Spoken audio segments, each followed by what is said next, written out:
Church on Sunday, 7 or 6. Church on Sunday, 76. Yeah. Church on Sundays. And this is Selex, and you can find me at Selex.me. Selex.me.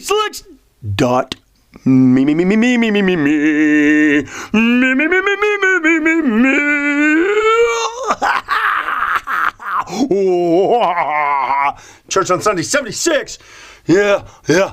You know, just kind of a little bit of you know, I'm always, this is just more information. And this one has to do with just because of the really, just because of recent, couple of little recent things that I did. You know, that spiritual voice. So many times, I like to say, you know, I wish there was somebody I could talk to. Wish you could, you know. I mean, I've been on a long journey. I've been on a long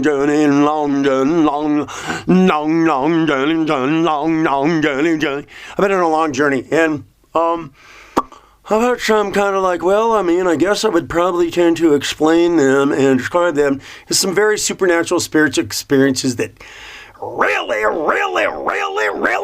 got my attention. Really got my attention, and drew me really close. And I'm very grateful for that. But at the same time, being drawn really close also created sometimes a little bit of frustration, you know, because that's the whole thing about leading a spiritual life is kind of like believing in the unseen, having faith.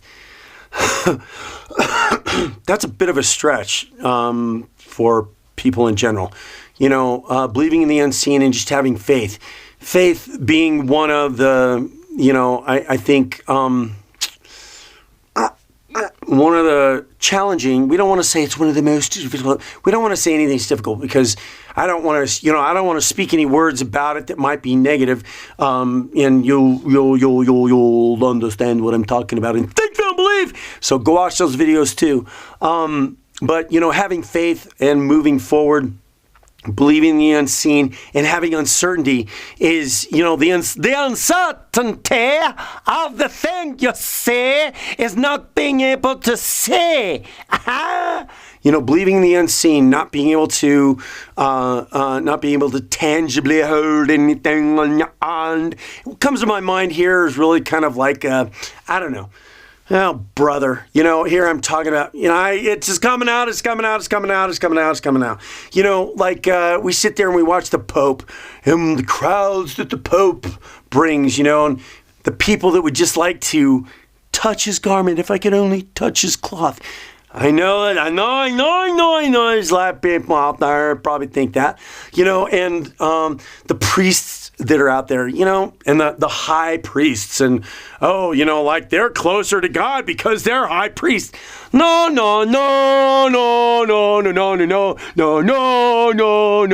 Because we're all God's children.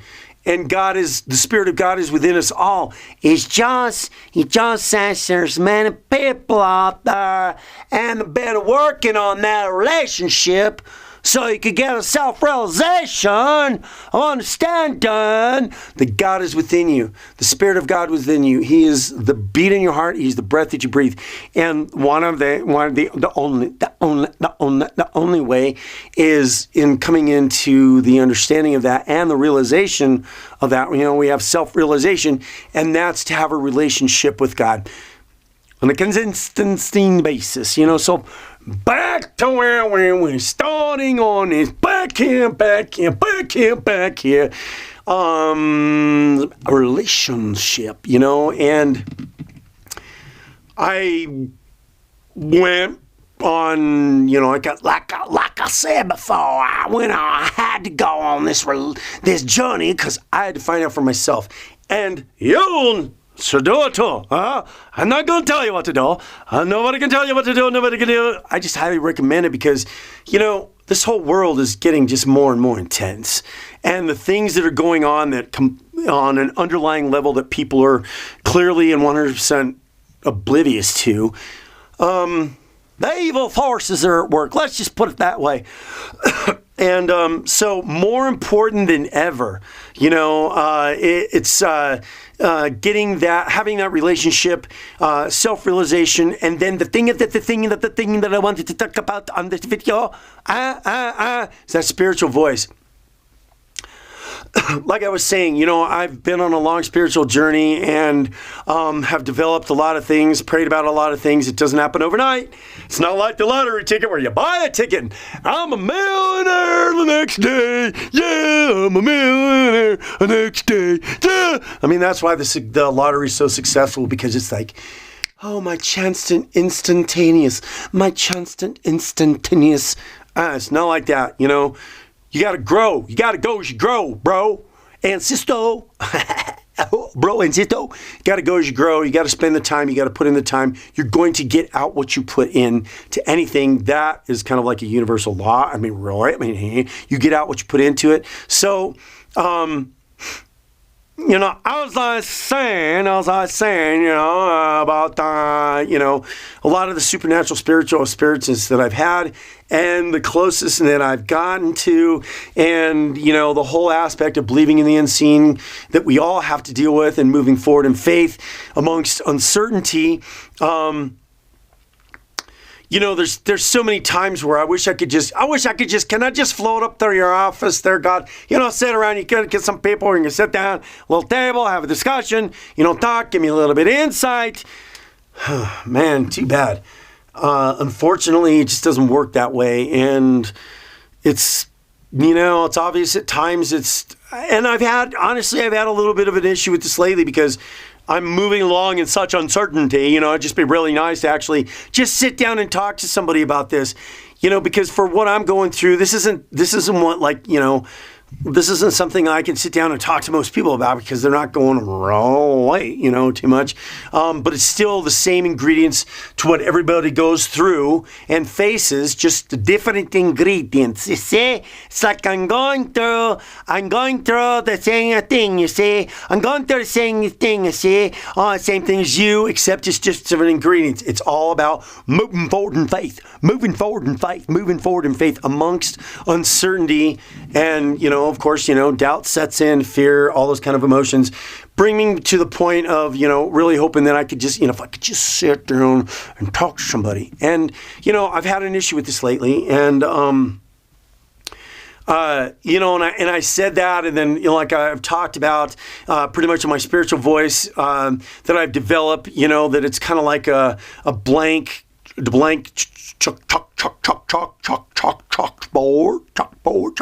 chalkboard, and then it's kind of like a marquee that goes across. And I've said many times, I wish I could just really, I'm sitting there kind of like in a sort of a pseudo-spiritual moment, you see, kind of a pseudo-spiritual moment, you see. And I'm like, man, I wish I could just really sit down and talk to somebody. And then the spiritual voice, and it just says that in my mind right now. You can talk to somebody. You can sit there. You've got that spiritual voice in you. You can have those conversations. You just need to listen, and it's like, oh, yeah, I know. But, it's like, it's not like sitting down and talking to somebody and have them physically in front of you. You'll see, physically in front of you. There is that spiritual voice that is within us all. It's a matter of being able to develop it and discern it. So, that's one of the things that I pray for is, that my spiritual voice is clearer and louder, and that I may have discernment for what is being spoken, because by and large, we live in a spiritual war. We live in a spiritual world, and there's spiritual warfare going on. So there's the enemy is trying to weasel his way on in there and try to cause confusion, doubt, and worry, and concern, and fear, because that's where people get imprisoned. And then on a dysfunctional level, sometimes they can just kind of sit in that fear, doubt, and worry in that little bit of prison. And by and large, for the most part of it, there is absolutely nothing funny about that. But this is how I end my videos.